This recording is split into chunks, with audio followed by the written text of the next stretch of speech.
Kandidatja e Partisë Socialiste për kryetare në Bashkinë e Vlorës Brunilda Mersini ka vijuar vizitat në 2 familje vlonjate në rajonin nr. 5. Bashkëbizedim dhe angazhim për një bashki pranë njerëzve. Në vijim të takimeve me qytetarët, kandidatja për kryetare e bashkie, Brunilda Mersini, shoqëruar nga deputeti Piro Vëngu, u ndalën në 2 familje vlonjate të rajonit nr. 5, në atë të Xhevdet Metajt dhe Imer Kasaj.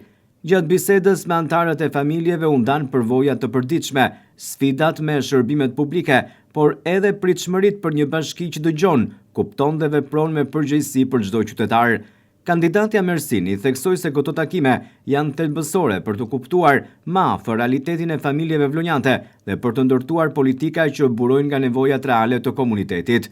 Vlora që duam ndërtohet duke qenë pranë familjeve, me zemër dhe me përgjegjësi. Kjo është rruga jonë të dëgjojmë njerëzit, të ndajmë ta sfidat dhe të gjejmë bashkëzgjidhjet, shprehet kandidatja Mersini.